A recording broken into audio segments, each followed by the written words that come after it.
Muy buenas tardes, estimados alumnos. Soy César Tipián. Por favor, me confirman que ven la lámina y me escuchan.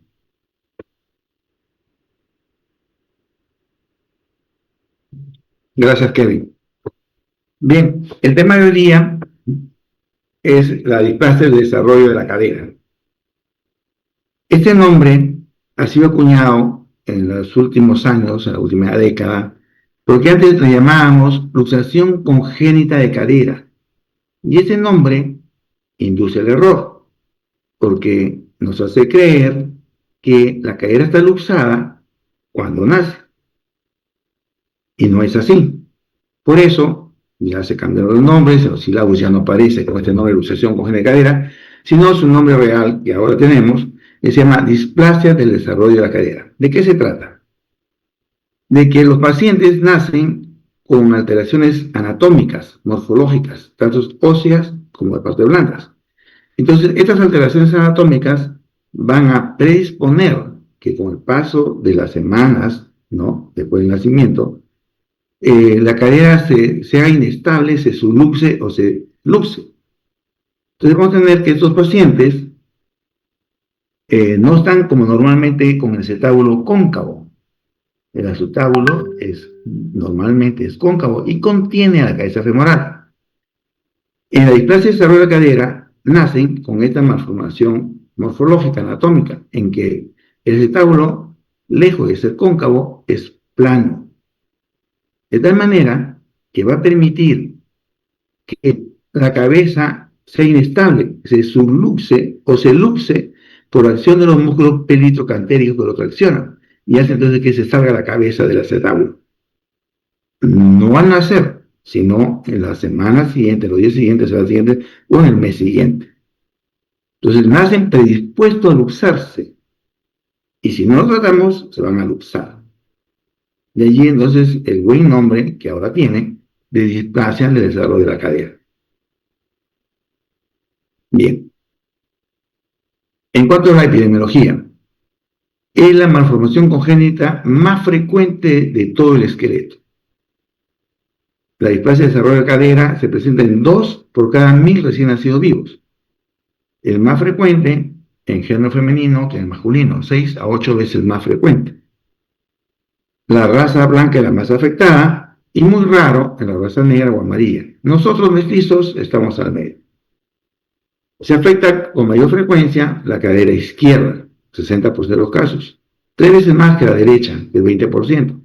Y hay que recordar que hay un 20% que puede ser bilateral, ambas caderas afectadas a la vez. ¿Por qué se produce esta patología? No se sabe, es idiopática. Hay muchas teorías, mecánicas, hormonales, genéticas, ¿no? Pero no se sabe por qué, son teorías. Lo que sí se sabe, con certeza, es que se encuentra asociada a diversos riesgos, a factores de riesgos. Los más frecuentes son estos marcados con letras más grandes. Son estos 3. Que tenga un familiar, ¿no?, con la displasia de desarrollo de la cadera. Si tiene la mamá, la abuelita, la tía, la hermana mayor, tiene 15 veces más riesgo de desarrollar esta patología. Ser mujer, ya hemos dicho, 6 a 8 veces más riesgo. Y también el nacimiento podálico. No es que se luce porque están naciendo de pies, no, para nada. Sería una luxación traumática, que no es el caso. Estamos hablando del displasia de desarrollo de la cadera. Es un problema morfológico, anatómico del acetábulo. Pero sí se relaciona al nacimiento podálico.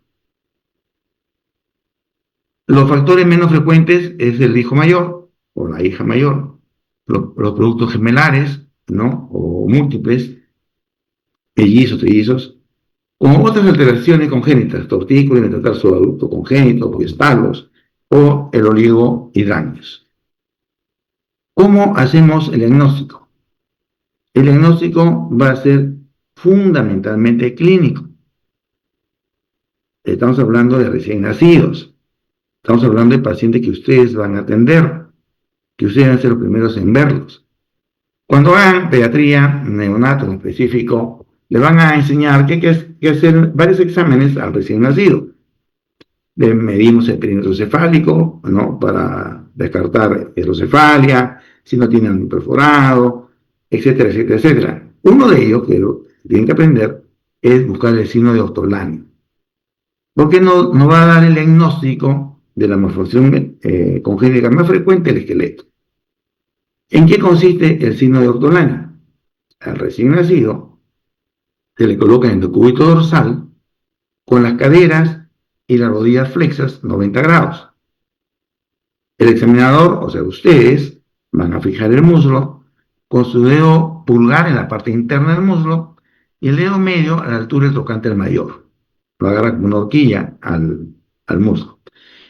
Y empiezan con las rodillas juntas. ¿Ok? Recién nacido, decúbito dorsal, caderas y rodillas flexas 90 grados, examinador sujeta los muslos, pulgar en la parte interna, en la cara externa, a la altura del trocánter mayor está el dedo medio. Y estando junto a las rodillas pasamos a abducirlas, a separarlas. Al separarlas, la cabeza se va a centrar, si tiene la patología, y va a producir un chasquido, un sonido de centraje de la cabeza en el acetábulo. Se va a centrar. Eso da positividad al signo Ortolani. Este chasquido, este sonido de centraje de la cadera da positividad. Entonces tiene la patología, tiene la displasia del desarrollo de la cadera. Y tenemos que tratarlo. Esto es el diagnóstico en recién nacido. Y está en sus manos. Y si no lo detectamos a tiempo, vamos a ver qué es lo que pasa. Existe el signo de Barlow. El signo de Barlow es el inverso del Ortolani. Aquí va a empezar, igual el recién nacido está en el decúbito dorsal, con las caderas y rodillas flexas 90 grados, examinador, dedo medio, la altura trocánter mayor, dedo pulgar en la parte interna del muslo, pero ahora empezamos con las caderas abiertas, separadas, abducidas, y el examinador va a juntarlas, ¿no? Al juntarlas, la cabeza tiende a salirse, entonces se llama cadera luxada. Cuando las caderas están abducidas, está centrada en su sitio, y cuando la juntamos, se tiende a subluxar, a luxarse. Por eso decimos, es el inverso del Ortolani.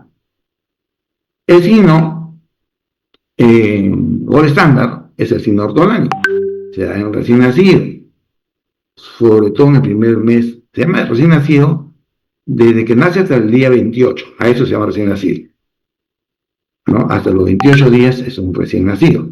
El signo Ortolani es positivo cuando está esta patología presente siempre. Y consiste, insisto por enésima vez, porque tienen que hacerlo ustedes, ¿no?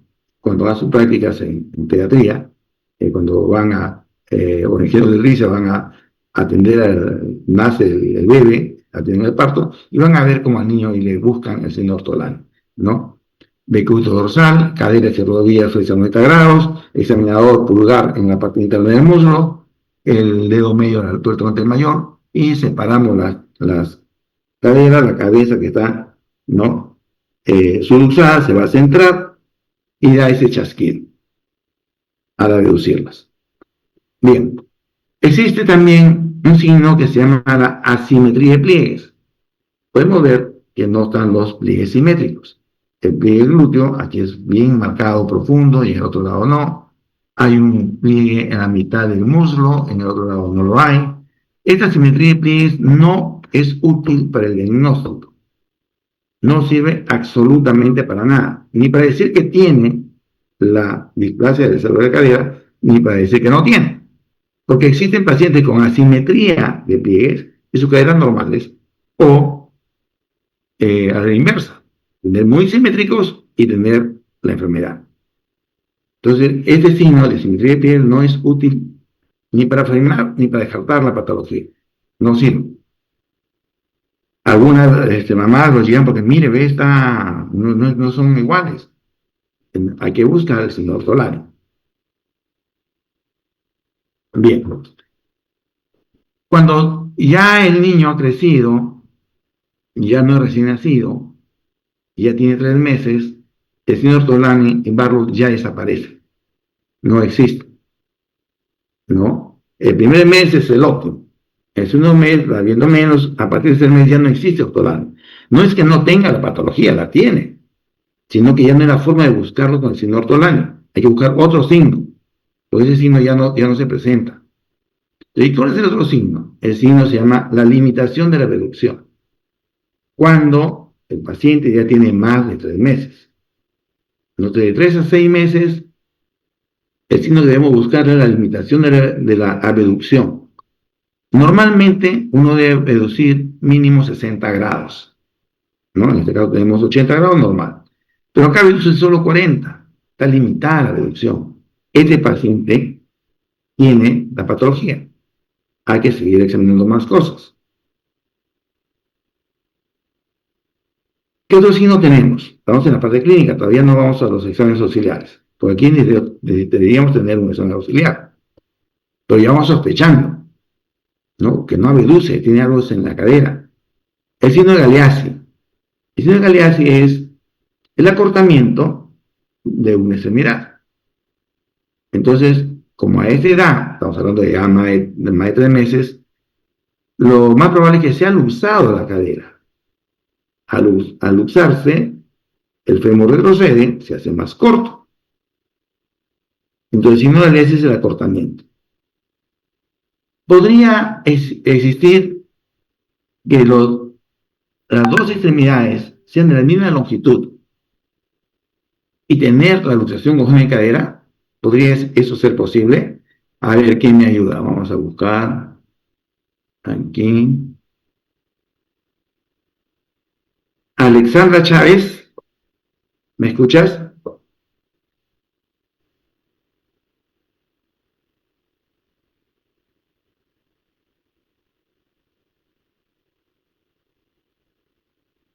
Alexandra Chávez,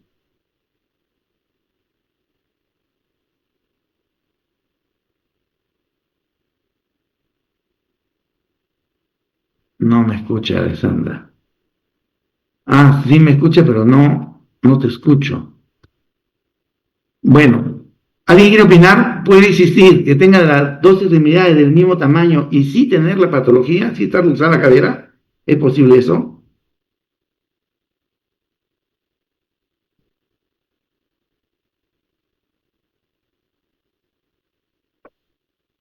Kevin, a ti sí te escuché bien. Kevin, ¿es posible eso?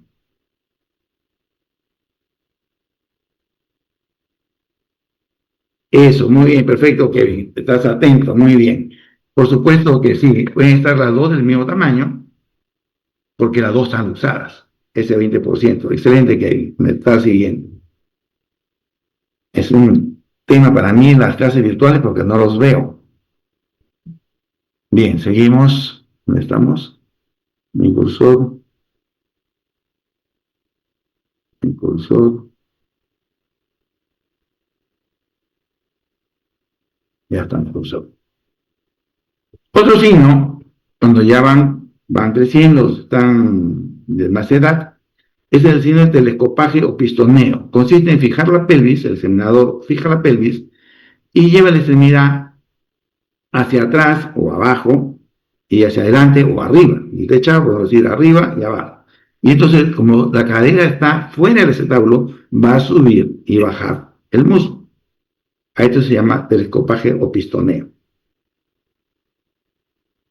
Finalmente, cuando ya caminan, normalmente un niño camina alrededor del año, 10 meses, 11 meses, 12 meses, 13, 14 meses, está caminando.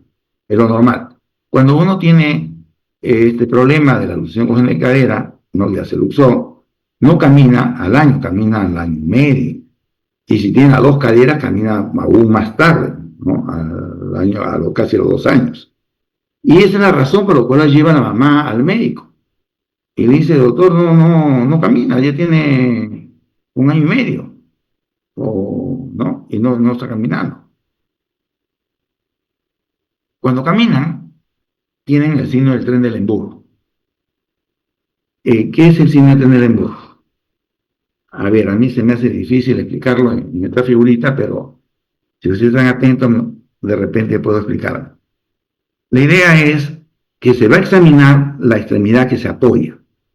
Entonces, si yo apoyo la pierna izquierda, estoy examinando la pierna izquierda, la cadera izquierda. Aquí voy a apoyar la derecha y levanto la izquierda. Normalmente, cuando uno levanta la extremidad izquierda, la hemipelvis izquierda debe mantenerse a la misma altura de la cadera derecha o estar más alta. Eso es lo normal. Quiere decir que la que está apoyando es normal, la derecha. Si en este caso yo apoyo la izquierda, levanto la derecha y de mi pelvis, en lugar de estar al mismo nivel, en lugar de ascender, ha caído, como vemos acá. Entonces quiere decir que la cadera izquierda es la que está mala. No tiene los glúteos suficientemente fuertes para sostenerla. Entonces la cadera explorada es la que apoya, ¿no? Entonces, si se cae la pierna derecha a levantarla, la izquierda es la mala. Entonces, decimos Trendelenburg, cuando uno levanta una extremidad, va a caer la hemipelvis, en lugar de sostenerse al mismo nivel. Cuando tengo la luxación de las dos caderas, levante una u otra, se va a caer la hemipelvis contralateral. Y eso lo llamamos la marcha del pato, porque levante la izquierda, se cae la derecha, apoyo izquierda, no levanta la derecha y se cae. Entonces, si es bilateral, las dos se van a caer. Espero haber explicado. Bien, acabamos con la clínica y empezamos ahora con las imágenes. El gol estándar para diagnosticar esta patología es la ecografía, desde el recién nacido hasta los 6 meses, ¿no? Y a partir de los 3 meses es la radiografía. Lógicamente, es más inocuo a la ecografía. La radiografía hay que protegerlos, las gónadas, cuando le tengamos que tomar las radiografías. La ecografía hemos dicho que es el gol estándar, es el mejor examen auxiliar. Sin embargo, no lo tenemos a mano. Pues necesitamos no solamente un traductor especial para pequeños, recién nacidos, sino un ecografista entrenado para esto. No es tan fácil encontrarlos, pero sí es el mejor examen. Es tan bueno un buen ecografista como un buen examinador de ortolanio. Los dos tienen exactamente igual potencia de diagnóstico. Entonces, la radiografía debería ser el examen auxiliar de elección. Si no lo tenemos, tendríamos que hacer las radiografías. En la radiografía hay que cubrir los genitales, ¿no?, con plomo y medir los ángulos acetabulares, también llamado índice acetabular. Se trata de una línea horizontal que une las partes más bajas de la semipelvis, ¿no? Luego una línea que una los vértices del acetábulo. La intersección me va a dar un ángulo. Este es el ángulo o índice acetabular.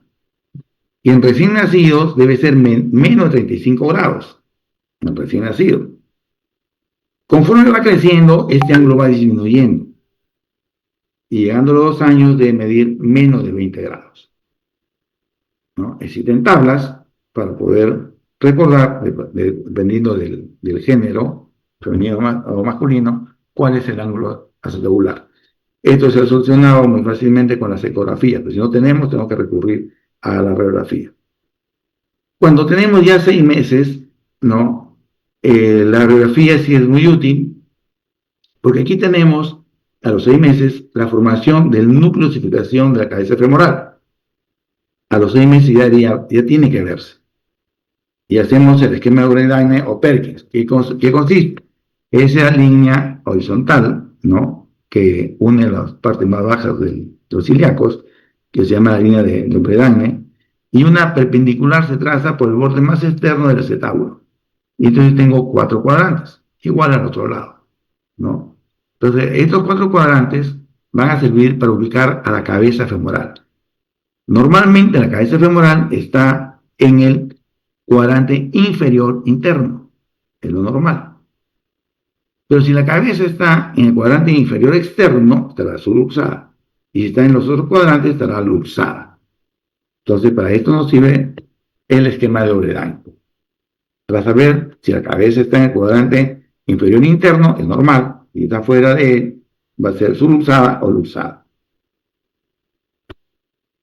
Shenton también describió un arco, ¿no? Un arco imaginario, ¿no? Que debe unir el borde interno del fémur, ¿no? De la cortical medial del fémur, el borde inferior del cuello femoral, hace un arco imaginario continuo con el borde inferior de la rama iliopubiana, es de la rama iliopubiana con el borde inferior. Entonces tengo aquí este arco imaginario, aquí se lo hemos hecho real.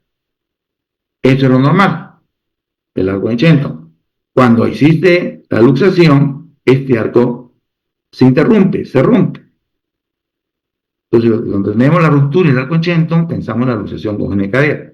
Acá vemos también el núcleo de circulación hipoplásico, ¿no? Con relación al otro. Entonces, TUTI es una triada radiológica. Esta triada consiste en la hipoplasia del núcleo de circulación de la cabeza femoral, lo vemos aquí, la oblicuidad del techo cotiloideo, ¿no?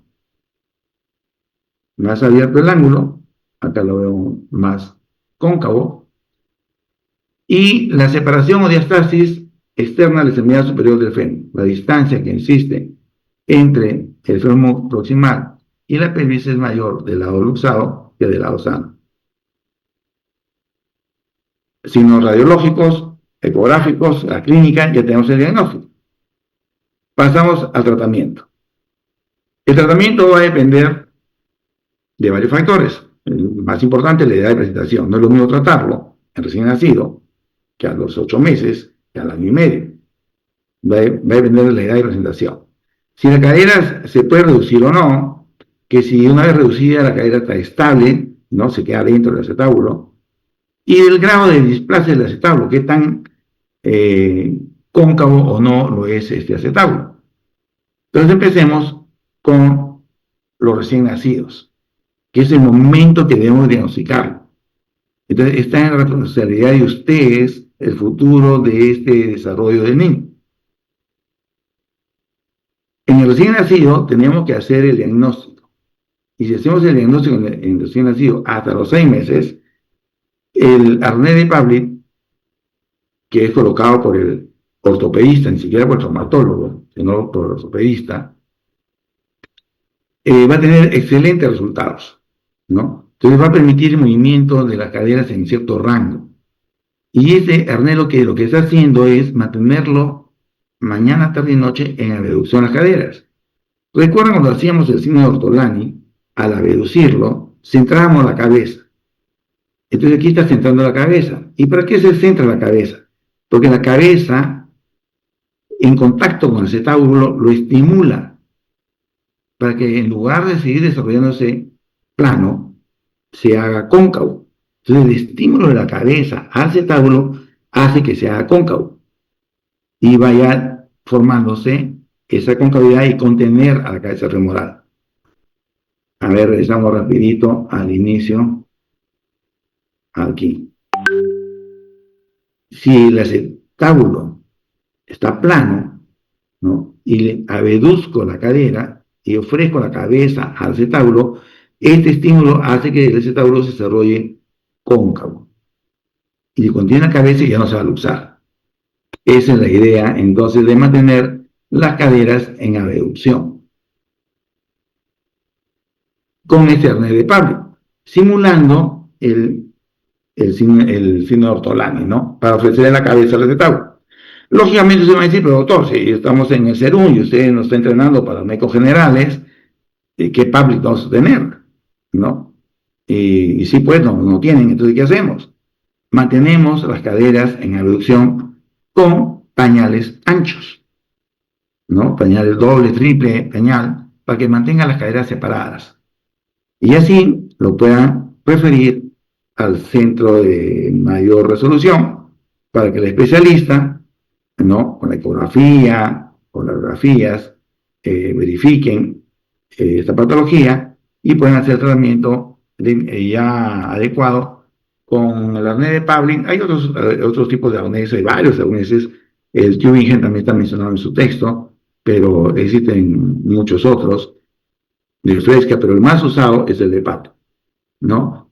Y tiene indicaciones cuando la cadera es completamente reducida. Hemos dicho recién nacido hasta los 6 meses, pero los 6 meses puede estar usada y puede ser una reducción incruenta y si se mantiene ahí reducida, entonces la apnea de Pavlov funciona perfecto. Es un niño que no intenta pararse, es un niño pequeño, pues intenta pararse ya no va a funcionar de mantenerlo en abducción las caderas. Que la familia puede llevarlo todas las semanas a su control, máximo cada 2 semanas, porque hay que ajustar el arnés. Hay que tomarle nuevas imágenes para corroborar que está en su sitio, ¿no? Y se mantiene el arnés Pavlov por lo menos 3 meses más después de haber logrado la estabilidad de la cadera. El arnés de Pavlov no todo es maravilla, también tiene complicaciones, y por eso que tiene que ser usado por el experto, ¿no? Si se coloca mucha abducción de la cadera, esta abducción forzada puede comprimir la cabeza con el acetábulo y producir necrosis vascular de la cabeza femoral. O si se tiene mucha hiperflexión, se puede producir una parálisis de los músculos inervados por el nervio femoral. Entonces también tenemos problemas con la apnea de Pavlov y por eso decimos que tiene que ser hecho por el especialista. Su misión, ¿no?, de ustedes es diagnosticarlos a tiempo, en recién nacido, en los primeros 28 días. Lo ideal es el día que nació. Ese día tiene que ser el diagnóstico. Con la apnea de Pavlov, su recuperación es al íntegro, al 100%, no queda ninguna secuela. Si no lo hacemos, ya vamos viendo qué pasa. ¿Qué pasa si no hicimos el diagnóstico antes de los 6 meses? Ya no funciona la apnea de Pavlov. Ya no funciona ese estímulo de la cabeza al acetábulo, ya no. Entonces tenemos que aquí hacer una reducción cerrada y una espica, ¿no? De la pelvis hasta el tobillo. Para reducirlo tenemos que usar un pelvistato para estar suspendido pues el niño, bajo anestesia general lógicamente, ¿no? Y mantenerlo con esta espica. Que va cambiando de posiciones para que el acetábulo vaya girando. Primero está así en abducción, después se pone en rotación interna para que la cabeza estimule distintos puntos del acetábulo y se desarrolle mejor. Entonces ya tengo una limitación del desarrollo, no va a poder ya caminar en su momento, ni gatear siquiera, ¿no? Entonces, si hago el diagnóstico después de los 6 meses, tendré que hacer la reducción, ¿no? Encuentra la anestesia, las espicas largas de yeso. También es indicación a aquellos que tienen menos de esta edad, se puso la apnea de Pavlov, pero no mejoró. Los controles no mejoró, entonces tenemos que pasar a este tratamiento de la reducción más la inmunización. Pero no basta con reducirlo e inmunizarlo con la espica. Tenemos que estar absolutamente seguros que esté en su sitio. Antes hacíamos el programa que era invasivo, ahora ya con la tomografía no se necesita hacer el programa, pero también la tomografía sí da problemas de irradiación, entonces tampoco puede estar irradiando a las criaturas, ¿no? Pero tenemos que hacerla para estar seguros de que la cadera no queda subluxada. A veces cuando hay mucha tensión hay que hacer tenotomías, ¿no?, de los tendones del aductor, incluso a veces del psoas, para que pueda relajar y reducirse sin compresión esa cabeza femoral. Y si la reducción no es posible cerrada, tenemos que hacer una reducción abierta, abrir la cápsula, retirar el pulmonar que hay allí y poder reducirlo. Entonces, el tratamiento cada vez es más complejo, va dejando secuelas, ¿no? Yo me quedo sin tendón del aductor, le hago tenotomía, y los resultados no son tan buenos como cuando se hacía en el primer momento, antes de los 6 meses. El mejor resultado, sin lugar a dudas, es en el primer mes. Cuando van pasando más tiempo, los resultados son cada vez peores. Si tienen más de 18 meses, o sea, ya están caminando, ya tenemos alteraciones óseas mayores. Tenemos alteración femoral, una gran hiperlaxitud ligamentaria, ¿no?, una marcada rotación externa, hipotonía muscular, Y aquí el tratamiento, después de 18 meses, ya es muy cruento. No solo es quirúrgico para las partes blandas, tenotomías, sino la parte ósea. Porque esta cadera que está luxada bien alta, para bajarla y reducir, si queda muy a presión la cabeza, se necrosa. Entonces tenemos que hacer una ostectomía, retirar un fragmento de 12 centímetros del fémur, para poder bajar la cabeza femoral y reducir la impresión. Y como teníamos mucha rotación externa, para poder reducirla, tendríamos que llevar el pie en rotación interna. Y la cabeza puede entrar en el acetábulo. Pero no puede quedarse con el pie en rotación interna. Entonces teníamos que hacer osteotomías desrotadoras. Entonces aquí se corta el fémur, ya la cabeza está en su sitio, y el pie que está en rotación interna, la parte distal, lo rotamos a neutro y lo fijamos con la paguita de tornillos. Entonces van viendo ustedes que cada vez hacemos más cirugía, recortamos huesos, va a haber un problema de ajustamiento también. Y lo peor de todo es que a esta altura, la cabeza que se le ofrece al estábulo ya no va a ser estímulo porque se haga más cóncavo, ya no se va a hacer cóncavo. Entonces tendremos nosotros quirúrgicamente hacerlo cóncavo, hacer una osteotomía, ¿no? Al acetábulo. A eso se llama acetabuloplastia o techoplastía.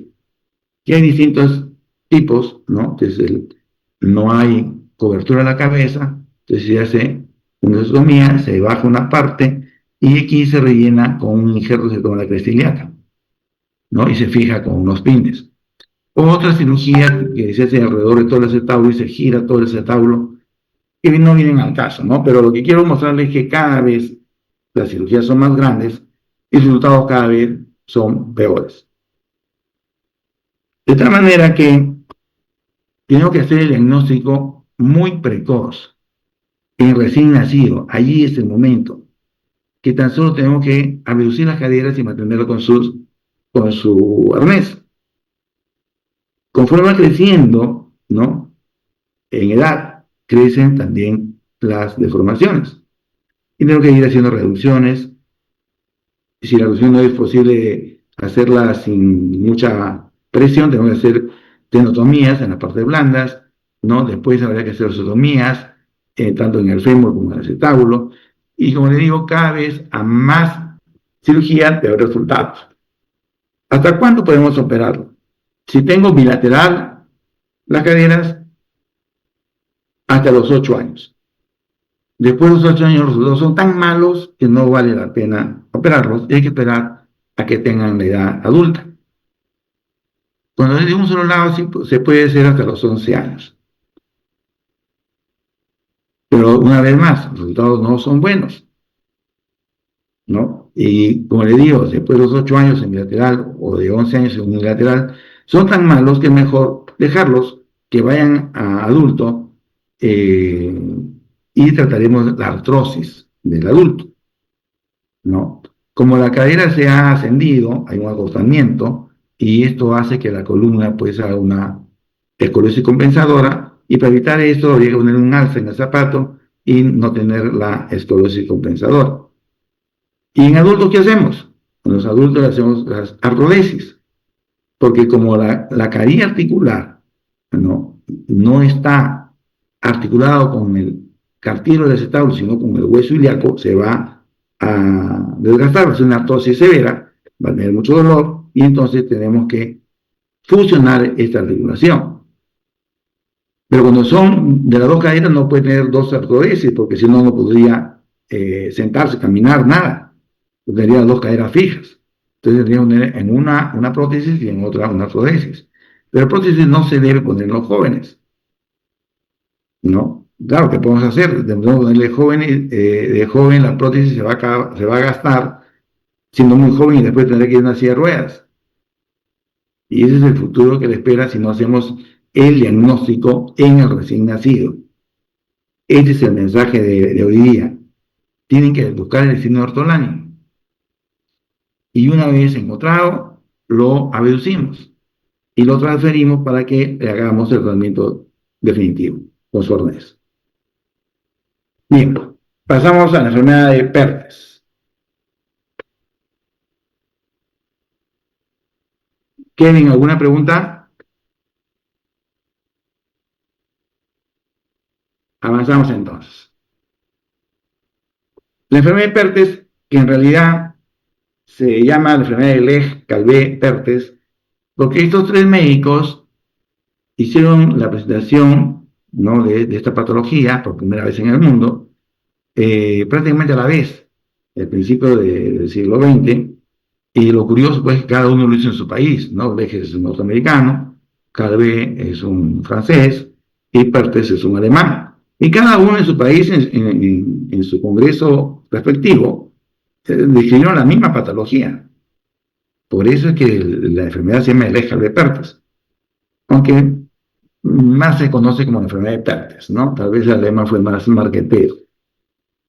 ¿De qué se trata? De una afección eh, idiopática, no se sabe por qué, ¿no? Afecta a los niños en infancia, en la que se interrumpe temporalmente la irrigación hacia la cabeza femoral. Se sabe que se interrumpe, no se sabe por qué se interrumpe. ¿Okay? Esta interrupción de la irrigación a la cabeza femoral produce pues necrosis y se colapsa el hueso, se aplasta. Y de manera espontánea se revasculariza. Tampoco se sabe por qué, en qué momento, ni cómo, ni cuándo, ni por qué se revasculariza. Y se regenera el área ósea que está necrosada. Ustedes saben que solamente el hepatocito y el osteocito se vuelven a regenerar, ¿no? Entonces, acá se van a regenerar. El problema está en que algunos se regeneran con la cabeza esférica y no habría problema, y otros con la cabeza plana. Y entonces no hay cómo articule con el acetábulo, produciendo pues una severa artrosis, dolor, impotencia funcional, y son niños, ¿no? Entonces, la enfermedad tiene cursos clínicos muy variables, cambian de uno a otro. Algunos terminan con la cabeza plana y otros con la cabeza esférica. Y entonces vamos a ver qué pasa con ellos. La epidemiología. Se presenta en niños entre 2 y 14 años, pero la mayoría se encuentra entre los 4 y los 8 años. De los 4 y 8 años. Afecta a uno cada 1.200, 1.400 niños. Es más frecuente en los hombres, ¿no? 4 veces más frecuente que las mujeres. Y en un 15% puede ser bilateral. Pero ojo este dato, que siempre es asincrónica. Nunca se da a la vez, no son sincrónicas, son asincrónicas. Empieza una y la otra puede empezar meses o incluso años después. No siempre es bilateral, pero cuando lo es asincrónica, meses o años después. ¿Ok? Bien, decíamos pues que la cabeza tiene una irrigación terminal, que por alguna razón, no se sabe bien, metabólica, hormonal, no se sabe por qué, se deja de irrigar la cabeza, ¿no? Y entonces se produce la necrosis de la cabeza. Y después de un tiempo, se empieza a neoformar los vasos, a formar nuevo hueso, y el problema está cómo queda la cabeza. Si queda esférica, ovalada o plana. Y sobre todo si queda congruente o no con el acetábulo. Bien, se pusieron a estudiar este tema. Acuérdense que esto fue en 1910 que lo descubrieron, ¿no? Y no había resonancia, no había nada de esas cosas, ¿no? Entonces demostraron que habían 4 fases. La fase inicial, en la que no había ningún hallazgo clínico, y dura entre 1 y 2 años. Luego viene la fase de condensación y fragmentación, que dura entre 2 y 3 años, donde se producen las lesiones de la cabeza. Tercera fase de reosificación y curación entre comillas, porque lo que se cura es el nuevo hueso, pero el problema es la esfericidad o no de la cabeza, ¿no? Y esta fase de reosificación demanda entre 1 y 2 años. De aquí se va a determinar o no las deformidades, ¿no? en la cabeza.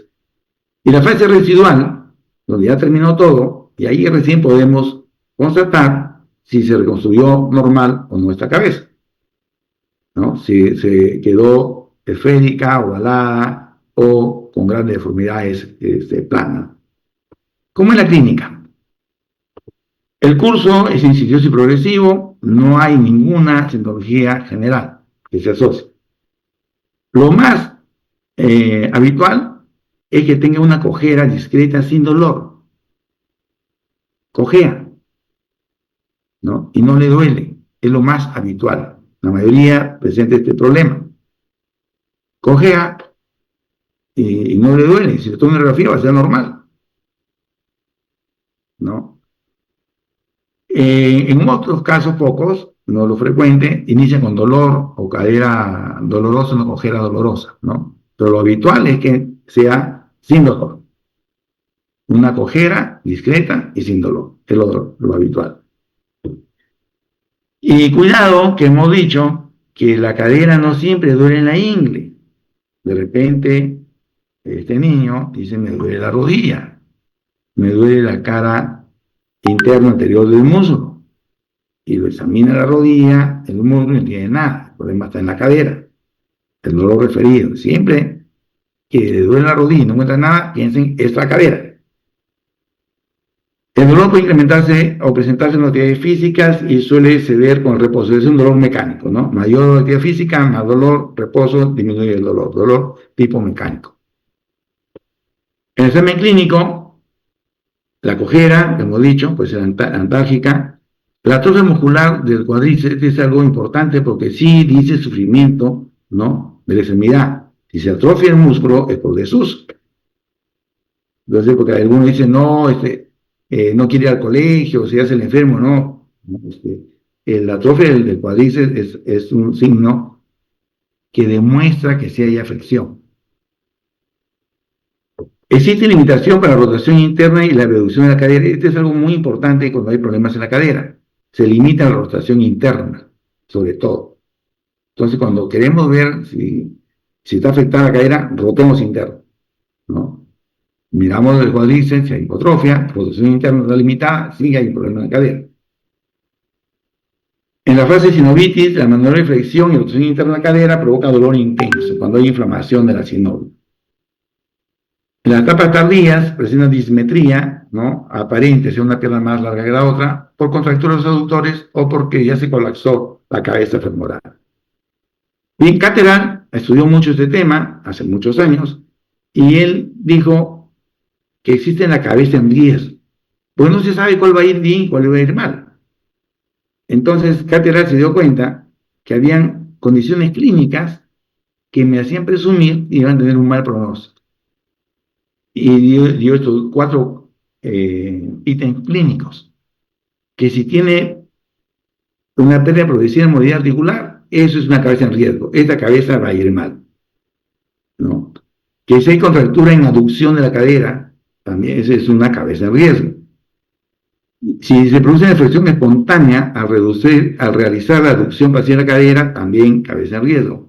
Y finalmente dice es obeso. Entonces, estos fueron sus hallazgos clínicos. Pero lo más importante fue que nos dio también signos radiológicos de mal pronóstico en enfermedad de Perthes. Entonces, Caterham escribió el signo de Gay, que es la lisis, ¿no? En la parte lateral de la epífisis femoral. Ahí hay como un sacabocado, el signo de Gay. Cuando aparece el signo de Gay, entonces su pronóstico es malo. También la calcificación lateral de la epífisis, ¿no? Ahí hay una radio opaca. Esta calcificación también da un signo de mal pronóstico. Tercer signo, la subluxación, o sea, el espacio que entre la cabeza y el acetábulo es mayor que en el lado sano. Y finalmente, la horizontalización de la fisis. Entre lo normal, acá está horizontalizada. Son los signos radiológicos del mal pronóstico de Perthes. Pasó el tiempo y Waldenström ya nos dio la clasificación, ¿no? Al iniciar ninguna imagen radiológica, en la condensación tenemos una imagen radiopaca, Después tenemos la fragmentación, ¿no? La fragmentación de la cabeza. La cuarta fase, la reossificación, la neoformación ósea. Y finalmente, entre comillas, una vez más, la curación. Curación significa que ya no va a cambiar la cabeza, ya no va a seguir evolucionando. Aquí terminó su proceso. Ya se necrosó, ya se fragmentó, ya se revascularizó, se reosificó y terminó. ¿No? A eso se llama curación, pero la cabeza no está muy esférica que digamos, ¿verdad? Bien, Herring aportó una clasificación basado en el compromiso no del pilar lateral de la cabeza. Y este es muy útil para el pronóstico de la lesión. Entonces Herring dijo, si el pilar lateral de la cabeza femoral no se ha afectado, no se ha colapsado otra parte, aquí, pero no el pilar lateral, es el tipo A. El tipo B, cuando se colapsa, menos del 50%. Y el tipo C, cuando se colapsa, más del 50%. Y esto, que es tan sencillo, no va a ser muy útil más adelante. A, como se colapsó nada, B se colapsa menos del 50% y C colapsó más del 50% del pilar lateral. Bien, entonces podemos ahora sí empezar a ver el pronóstico de esas cabezas. La mayoría de los pacientes que tienen PERTES, ¿no?, evolucionan sin ningún tipo de tratamiento, evolucionan bien sin ningún tipo de tratamiento. O sea, el 60% de los que tienen PERTES sin tratamiento van a evolucionar bien. Habría que ver quiénes son ese 60%. ¿Y quiénes son? La edad. Cuanto menor es el niño, mejor es el resultado, ¿no? Y cuanto mayor el niño, en especial si el niño tiene más de 8 años, peor es la evolución. Entonces, la mayoría va bien, incluso sin tratamiento. Hay que ver si es pequeño, o sea que empiece a los 3, 4 años, su resultado final es bueno. En cambio, si empieza después de los 8 años, su resultado es malo. Entonces es muy importante la edad, ¿no? Sobre todo en la fase de remodelación. Siempre al más pequeño, curan más rápido y mejor. ¿Qué otros factores clínicos son desfavorables en el pronóstico? El ser mujer, hemos dicho, es más frecuente en los hombres. Pero si es mujer, tu pronóstico empeora. El sobrepeso, la obesidad, empeora el pronóstico. Y la severa limitación de la movilidad, ¿no?, sobre todo la abducción, cuando existe, empeora el pronóstico. Entonces, esos son 3 signos clínicos. Y radiológicos, ¿no?, los factores que habíamos dicho de Cateran, los factores que habíamos dicho de Cateran, esos 4, de Gay, ¿no?, la condensación, la subluxación. Y además de ellos, tenemos qué tan extensa es la lesión y qué tan incongruente es la articulación, o sea, entre la cabeza y el establo. Qué tan incongruente es, y lo vamos a ver más adelante, la congruencia. Y de acuerdo a la relación de Herring, ¿no?, los del grupo A, o sea, aquellos que no se comprimió, no se colapsó el pilar lateral, todos tienen buen pronóstico. Y los del B, los que se colapsan menos del 50%, tienen buen pronóstico 79%. En cambio del C, los que se colapsan más del 50%, solamente el 29% tienen buen pronóstico. Entonces ya nos vamos dando cuenta quiénes son los que van a ir mal y quiénes son los que van a ir bien, para ver a quiénes tratamos y quiénes no. Finalmente, Sturber hace una clasificación, que es la que se maneja hoy en día, ¿no?, que va a relacionar la función de la cadera en relación a la esfericidad de la cabeza con la congruencia con el acetábulo. Entonces, Sturber 1 dice, la cabeza es normal, es redonda, entonces tengo una congruencia esférica. Sturber 2, si la cabeza es grande, que es la complicación más frecuente, con una coxa magna, una cabeza grande pero esférica, también continúo siendo una congruencia esférica. Pero si la cabeza es ovalada, en el Sturber 3, y a pesar de ser ovalada, de ser ovalada, es congruente con el acetábulo, entonces se llama congruencia no esférica. No es esférica, pero es congruente. Interesa que sea congruente. Igual en el sobre 4, si la cabeza es aplanada, pero se adaptó al acetábulo, también tiene una congruencia no esférica. Finalmente, el Struber 5 es la cabeza plana, que no se adapta al acetábulo, y por lo tanto es una incongruencia no esférica. La congruencia esférica, Struber 1 y 2, no evolucionan hacia la artrosis a largo plazo. Tienen un buen pronóstico.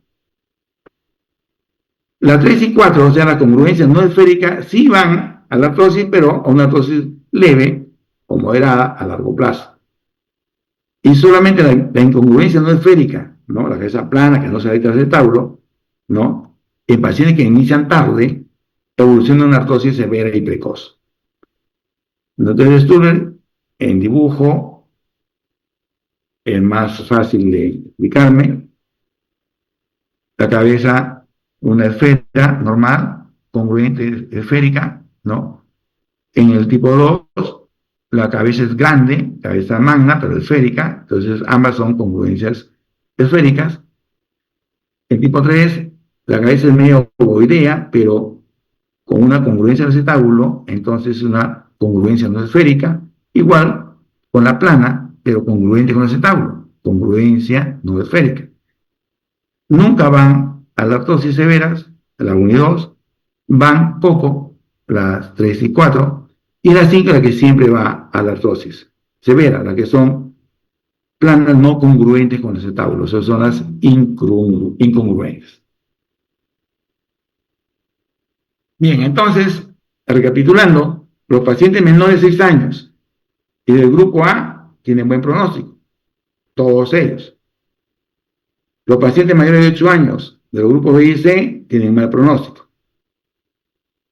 Y ahora sí podemos llegar al tratamiento. El tratamiento es evitar el dolor, devolver la movilidad de la cadera y evitar la deformidad de la cabeza, ¿no? Para evitar las secuelas como el acortamiento y la generación artrosis de la cadera. O sea, al final lo que queremos es que no tenga artrosis. Puede ser la cabeza que quede ovalada, pero congruente, no hay la artrosis, ¿no? Entonces, ese es el objetivo del tratamiento. ¿Y cuáles son las posibilidades terapéuticas que tenemos? La atención terapéutica es no hacer nada, es una posibilidad.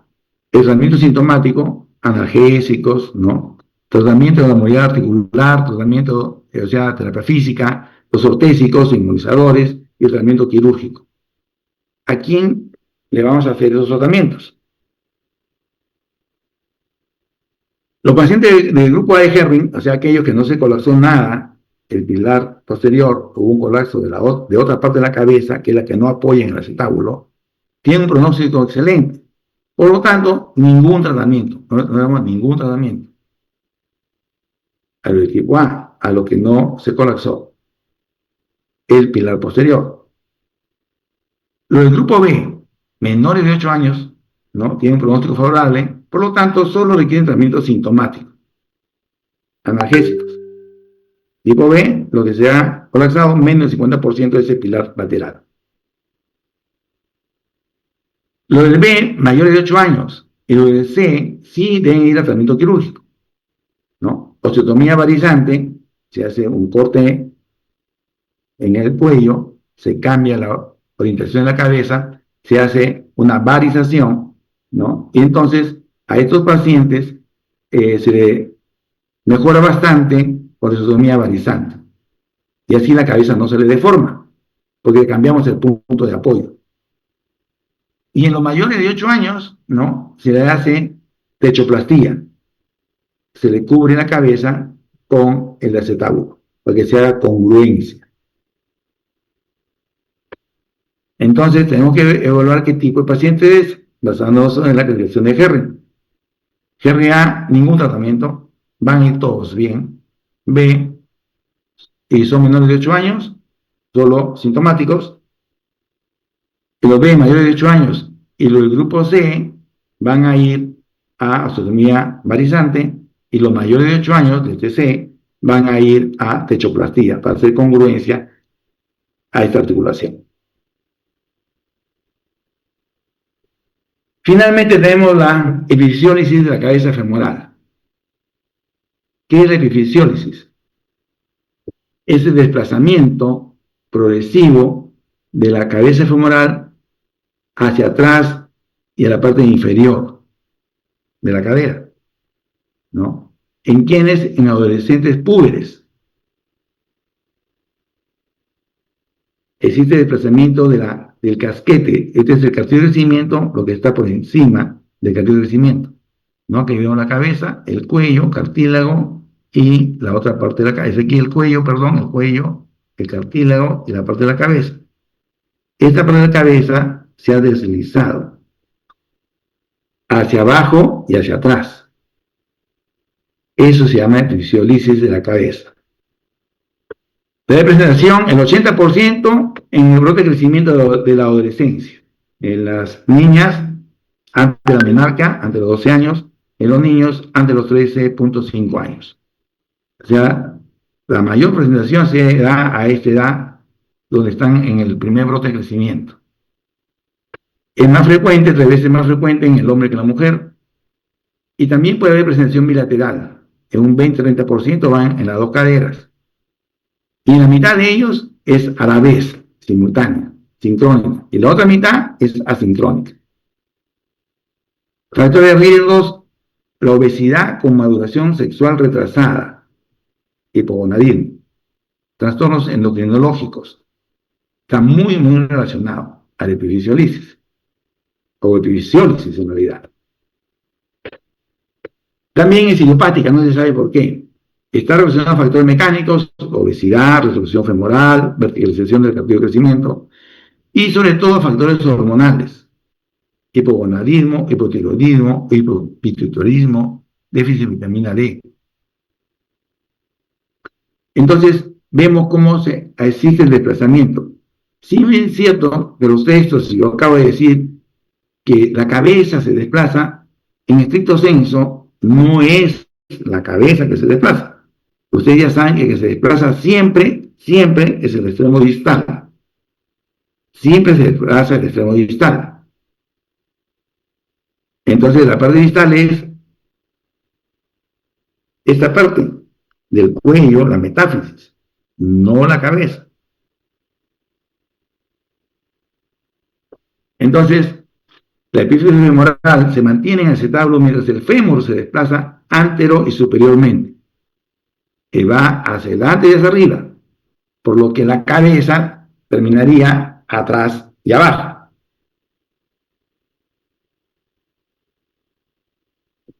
¿Ok? Entonces pareciera de que la cabeza fue la que se desplazó. No, la que se desplazó fue la zona metafisial del fémur.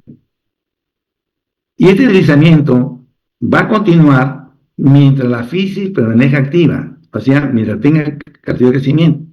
Una vez que se cierra ese castillo, ya recién para de deslizarse, de desplazarse. Manifestaciones clínicas: adolescentes púberes, ¿no?, que acuden con cojera y dolor, sea continuo o intermitente en la región glútea o inguinal. Algunas veces, recordemos que siempre puede ir a la cara anterior interna del muslo y a la rodilla. El dolor aumenta con la actividad física y no hay antecedente traumático. Esto es importante. Esto no es por un trauma. Esto se va deslizándose paulatinamente, progresivamente, ¿no?, de manera crónica, es un deslizamiento progresivo, no es brusco, no es único, no es por un trauma. En presión física, el síndrome de Trendelenburg, la cojera, ¿no?, la enfermedad de rotación externa. La limitación para la rotación interna es el signo más precoz. Hemos dicho ya, siempre busquemos rotación interna para buscar alguna patología de la cadera. La rigidez en flexión y aducción, y el signo de trema. El signo de trema consiste en que nosotros vamos a flexionar la cadera, o sea, una flexión pasiva de la cadera, y espontáneamente el muslo va en rotación, la cadera va en rotación externa, ¿no? La extremidad se va a rotación externa. Ese es el signo de Drema. Existen tres clasificaciones clínicas. La epifisiólisis crónica, que es la más frecuente, ¿no? Que cursa semanas o meses y no hay traumatismo. El paciente puede caminar con marcha antálgica. La epifisiólisis aguda, aquella que se presenta tras un traumatismo importante, dolor intenso y brusco. Esto es poco frecuente. Lo frecuente sea la crónica. Y puede haber la aguda sobre crónica, o sea, un paciente que tenía la epifisiólisis crónica y que tiene un traumatismo y se desplaza agudamente más. Entonces, un paciente que tiene más de 3 semanas con la patología, ¿no? Y luego sufre un traumatismo. Entonces, aguda sobre crónica. La clasificación de Loder es de acuerdo a la estabilidad y es muy útil, es muy útil y muy sencilla, porque va a dividirla entre estables o inestables. ¿Y quiénes son estables? Aquellos que pueden caminar, con o sin muleta. O sea, si el niño o adolescente llega caminando, entonces es una epifisiólisis estable. Su pronóstico es bueno, 96% es bueno. En cambio, los inestables, aquellos que no llegan, que no pueden caminar, ni con muletas, ¿no? Ellos tienen un mal pronóstico, 50% de presentar osteonecrosis. Pero primero tenemos que ver si es estable o no es estable. Y lo podemos ver si camina o no camina. Si camina, es estable. Buen pronóstico. Vamos a hacer el tratamiento y es bueno. El inestable, aunque le hagamos el tratamiento, su pronóstico es malo. 50%, la mitad de ellos van a necrosis. Bien, el diagnóstico entonces, pasamos a las imágenes. La radiografía es el gold estándar, debe tomarse en AP y en axial, ¿no? Y vamos a ver dos líneas. La de Klein, que es una línea que se traza por el borde superior del cuello, ¿no? Y vamos a ver que esta línea corta la cabeza femoral, choca en la cabeza femoral. Es lo normal. Cuando la línea no contacta la cabeza, quiere decir que la cabeza se ha deslizado. O, mejor dicho, o bien dicho, el fémur proximal se ha elevado. Entonces, la línea Klein es muy importante. También existe el signo de Steele, que es una imagen semilunar, ¿no? Porque se superpone la cabeza, ¿no? La parte inferior, que se ha superpuesto con la parte medial del cuello. Yo tengo dos imágenes ahí. Es el signo de Steele. La tomografía y resonancia realmente no deberían ser tomadas de manera sistemática, ¿no? La radiografía son más que suficientes para hacer el diagnóstico. Y el tratamiento, lógicamente. Vamos a ver el grado de desplazamiento. Y esto nos va a dar también pronóstico, gravedad, ¿no? Los desplazamientos leves o ligeros son menos del 33%, ¿no? Aquí podemos verlo. Moderados si está entre el 33 y 50%, cuando llega a la mitad, ¿verdad? Y severo cuando es más del 50% de desplazamiento. Existe el ángulo de Southwick, ¿no? Que consiste en trazar una línea paralela al cartílago de crecimiento y a esa línea vamos a hacer una perpendicular, ¿no? Y otra línea que marca el eje de la diáfisis. El ángulo que se forma entre la perpendicular y el eje de la diáfisis es el ángulo de Southwick, que debe ser 10 grados. Cuando existe ese desplazamiento, aquí tenemos la línea paralela a la fisis, la perpendicular a esta línea, la línea medio deficiaria con un ángulo, ya que tenemos 60 grados. Ligero, leve, menos 30 grados, moderado, 30 a 50 grados, y severo, más de 50 grados, como en este caso. Cuando tengo más de 50 grados, la posibilidad de necrosis es más del 50%. ¿Ok? Bien, entonces, ¿qué hacemos con el paciente? Ya se ha demostrado que los tratamientos ortopédicos de inmunizaciones con yeso no resultan adecuados. Hoy en día, esto es quirúrgico a todos, ¿no? Entonces, es una urgencia, ¿no? Se hospitaliza, está en reposo y se va a hacer la fijación in situ. La mayoría es crónicos, ¿no? Entonces se va a fijar allí donde está.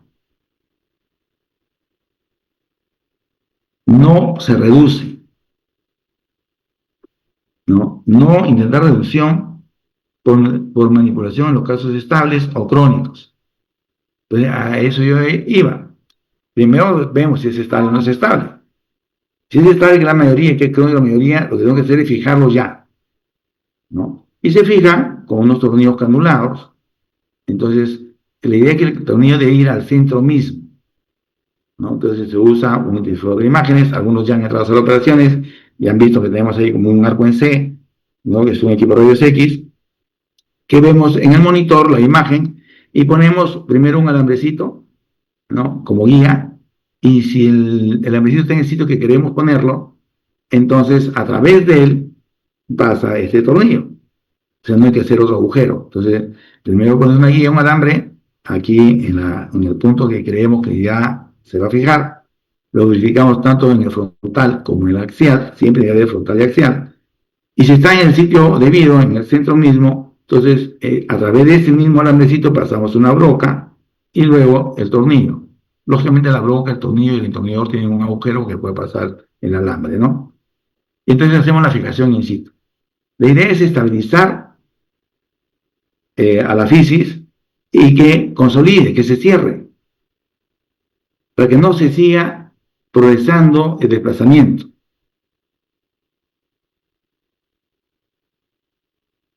Usted mira, pero si se desplazó, tenemos que reducirlo. En este caso, no. Si se desplazó, tenemos que fijarlo para que cicatrice, para que consolide allí. Y después haremos osteotomía para volver a corregir el ángulo. La idea es no permitir que se siga desplazándose.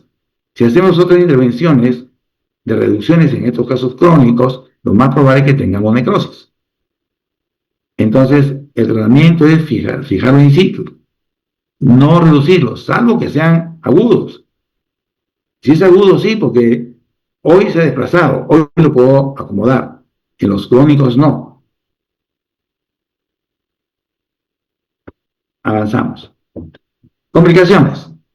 La condrólisis, la destrucción del cartílago de la cabeza femoral, ¿no? También llamada coxitis laminar, ¿no? La destrucción del cartílago hialino articular no se sabe bien cómo es el porqué, pero sí se da. Se ha relacionado lógicamente cuando se ha penetrado el tornillo al cartílago. Cuando ese tornillo atraviesa el cartílago, entonces gira la cabeza y el tornillo me va a rayar, digamos, el cartílago. Entonces, eso pues jamás debe pasar. Por eso ponemos primero un alambrecito y vamos mirando en todas las imágenes, ¿no? Si nos hemos pasado o no. Y nunca debemos pasarnos. Entonces vamos de a poquito mirando en frontal y en perfil para que jamás atravesemos el cartílago. Porque si lo atravesamos, lógicamente, vamos a producir una condrólisis, ¿no? Pero ¿quiénes tienen esta destrucción del cartílago? Aquellos tienen rigidez progresiva, ¿no? Contractura y estreñimiento interlíneo. El tratamiento es muy, muy complicado y de muy mal pronóstico, ¿no? Así hagamos tracciones, artrodiastasis, al final la artrosis residual va a ser importante y al adulto joven tenemos que tratar de ya la artrosis. Y es un tema que vamos a ver más adelante con la prótesis, ¿no? La otra complicación que puede haber es la necrosis vascular, que es muy frecuente en las epifisiólisis agudas, las agudas sobre crónicas, no en las crónicas, ¿no? También tras osteotomía cervical correctora, o sea, como le comentaba yo, en el intento de querer corregirlo, se hace osteotomía y ahí podemos producir la necrosis vascular. Pues es mejor esperar que consolide, que cree que después hacemos la corrección. Pueden requerir artrodesis de la cadera, o sea, fijar la cadera, ¿no? Se pierde la articulación. Y tenemos también el choque femoroacetabular, ¿no? Existe una jiba en la porción anterosuperior del cuello femoral que causa artrosis, ¿no? Entonces, para verlo mejor, aquí. Esta es la jiba. Como se ha habido el deslizamiento, ha subido la parte proximal metafisiaria del fémur, cuando abeduzca, esta punta va a chocar con el acetábulo, ¿no? Hay un choque femoroacetabular. Cuando abeduzca, va a chocar, va a doler, va a rozar, va a dañar el cartílago. Entonces, la idea es, después que consolidó y tengo esta prominencia, hacer una resección, ya sea artroscópica, sería lo ideal, y si no, abierta, ¿no? Entonces, el problema entonces es de que la deformidad residual, la rigidez, el dolor, la necrosis vascular, pueden provocar discapacidad y evolucionan a una artrosis precoz en el adulto joven. Esto es lo que tenemos que evitar. Por eso tenemos que fijar el desplazamiento, porque no se sigue el desplazamiento, y después corregir la deformidad. Entonces, para terminar, el pronóstico y factores clave que tenemos, el pronóstico es bueno cuando la física proximal es estable. Estable cuando pueden caminar, ¿no? Con o sin muletas. Las inestables tienen un pronóstico malo, van a la necrosis. ¿Y quiénes son? Los que no pueden caminar. Factores pronósticos desfavorables son sobrepeso, sexo femenino y edades extremas, y también procesos sistémicos asociados, desplazamientos mayores del 50% y el ángulo epifisio metafisiario mayor de 50 grados. El diagnóstico precoz es el mejor factor pronóstico. Si el encuentro cuanto antes se lo haga, es mejor. O sea, no hay nada para mejorar el pronóstico que diagnosticarlo precozmente. O sea, un niño que está cojeando, hay que examinarlo, ¿no? Ya hemos visto dos patologías: PERTES, cuando hay necrosis, epifisiólisis cuando se desplaza, ¿no? Una de las dos. Hay una patología que es una sinovitis transitoria que rápidamente pasa a las pocas semanas, ¿no? Que es frecuente, pero no es nada grave como estas dos que hemos estudiado. Entonces, una correcta identificación y tratamiento quirúrgico temprano permite obtener buenos resultados. Entonces, la cirugía es el tratamiento de elección a estos pacientes con epifisiólisis. Gracias por su atención. Son 8 para las 8, excelente. Me quedan 8 minutos para las preguntas.